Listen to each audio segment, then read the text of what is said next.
कई बार ऐसा लगता है, सबको लगता है कि दुनिया कहीं तीसरे विश्व युद्ध में तो नहीं झोंक दी जाएगी। बस कोई एक खराब फैसला या कहीं कोई एक दुर्घटना, सिर्फ इतनी सी दूरी पर कोई तीसरा विश्व युद्ध तो नहीं है।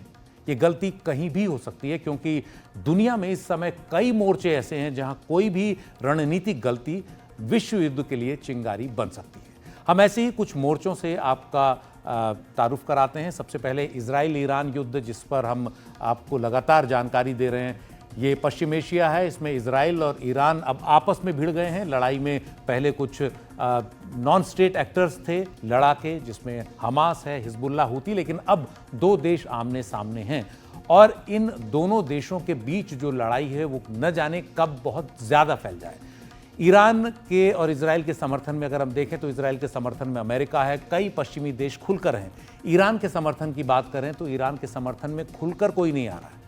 और इजराइल का मामला होने की वजह से कई देशों, खासतौर पर इस्लामी देशों की या वहाँ की जनता की सहानुभूति ज़रूर है, लेकिन खुलकर कोई उसके लिए सैन्य मदद के तौर पर सामने नहीं आ रहा है। ये कहीं ना कहीं ईरान को इस युद्ध में अकेला कर रहा है।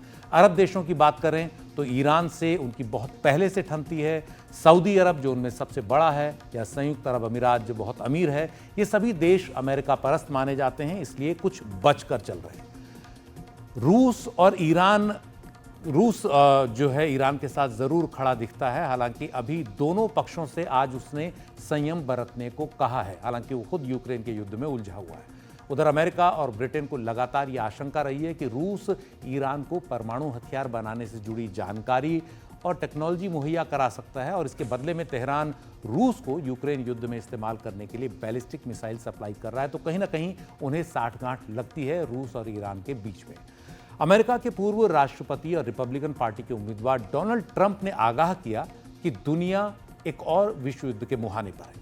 उन्होंने आज ही अमेरिकी राष्ट्रपति जो बाइडेन और उपराष्ट्रपति कमला हैरिस पर हमला किया, कहा कि अब युद्ध या युद्ध का खतरा हर ओर है। दो अयोग्य लोग देश चला रहे हैं और हमें तीसरे विश्व युद्ध के कगार पर पहुंचा रहे हैं। दुनिया में आग लगी हुई है जो काबू से बाहर हो रही है। हमारे पास कोई नेतृत्व नहीं है, देश चलाने को कोई नहीं है। तो ट्रंप ने कहा कि जब मैं राष्ट्रपति था तो ईरान पूरी तरह काबू में था, उसे कैश नहीं मिल रहा था और वो डील करने को बेताब था। कमला हैरिस ने ईरान को अमेरिकी कैश से भर दिया और तब से ईरान चारों ओर आतंकवाद फैला रहा है। आपको बता दें, कमला हैरिस इस समय डेमोक्रेटिक पार्टी की उम्मीदवार है और उनका मुकाबला रिपब्लिकन डोनाल्ड ट्रंप से है। तो ये कहीं ना कहीं इस लड़ाई को भी दिखाता है, इस आपसी जो खींचतान है उसको भी दिखाता है डोनाल्ड ट्रंप का ये बयान। अमेरिका में रिपब्लिकन नेता हैं एक और, तुलसी गैबार्ड, वो भी काफ़ी जानी मानी नेता हैं।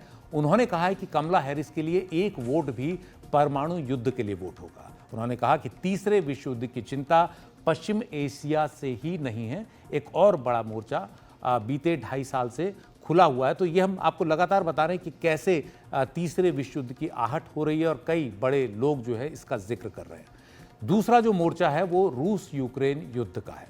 फरवरी 2022 में नाटो से करीबी की कोशिश कर रहे यूक्रेन पर रूस ने हमला कर दिया और उसके बाद से इस लड़ाई को लेकर आशंकाएं शुरू हो गई। सबसे अधिक परमाणु हथियारों से लैस रूस के राष्ट्रपति व्लादिमीर पुतिन का आक्रामक रवैया लगातार पश्चिमी देशों को चिंता में डालता रहा है।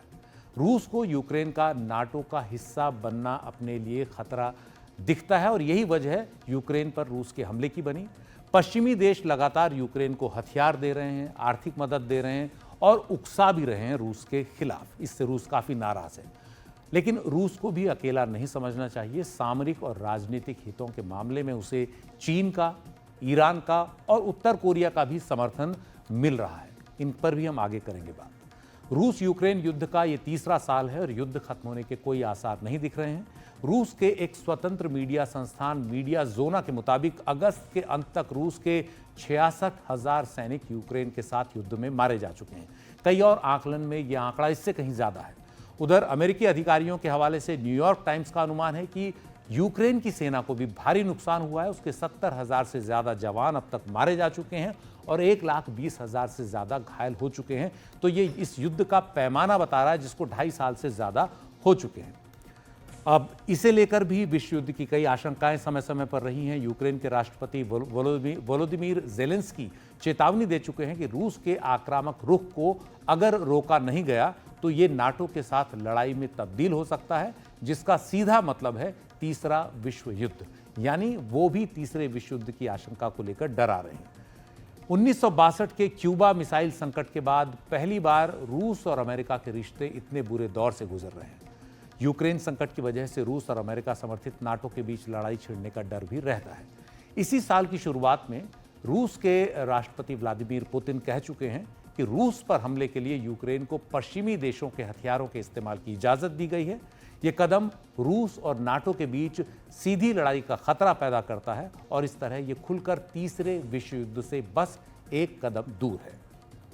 तो ये दो बड़े मोर्चे जिन्हें लेकर लगातार डर बना हुआ है। एक तीसरा भी मोर्चा है जो चीन ताइवान संकट का है, दक्षिण चीन सागर के आसपास है। इसे लेकर भी कई बार चिंता होती है, क्योंकि चीन कई बार इस तरह का तेवर दिखाता है कि उससे आसपास के कई देश और अमेरिका तक चिंता में आ जाते हैं। और पड़ोसी देशों के साथ चीन का जो रवैया है वो दुनिया को पता है, लगातार आक्रामक रुख उसका रहा है। भारत के साथ उसका लंबा सीमा विवाद है, जिसको सुलझाने की लगातार कोशिशें चल रही हैं। स्वतंत्र ताइवान को चीन अपना हिस्सा मानता है और आए दिन ताइवान को धमकाने के लिए उसकी सीमा के आसपास फौजी अभ्यास करता है।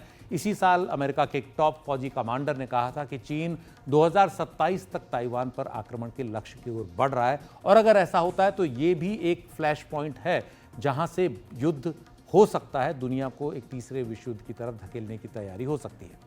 दक्षिणी चीन सागर साउथ चाइना सी की बात करें तो उसके आसपास के सभी देशों के साथ समुद्री सीमा को लेकर चीन का विवाद रहा है, चाहे वो ताइवान हो, इंडोनेशिया, मलेशिया, फिलीपींस, वियतनाम या फिर ब्रुनेई।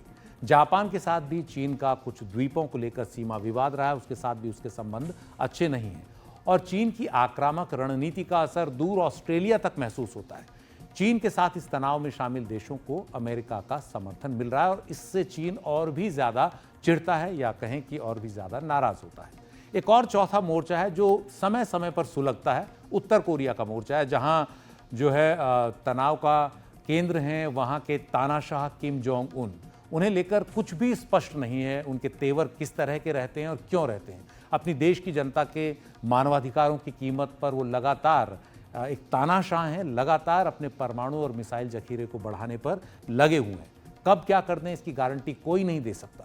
आए दिन उनके मिसाइल परीक्षणों की खबरें आती रहती हैं।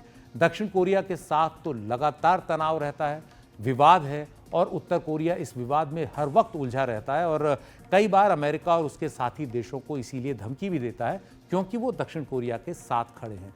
तो ये चार फ्लैश पॉइंट ऐसे हैं जिनमें से पहले दो, पश्चिम एशिया का संकट और रूस यूक्रेन का युद्ध, तो सबसे ज्यादा सुलझा हुआ है।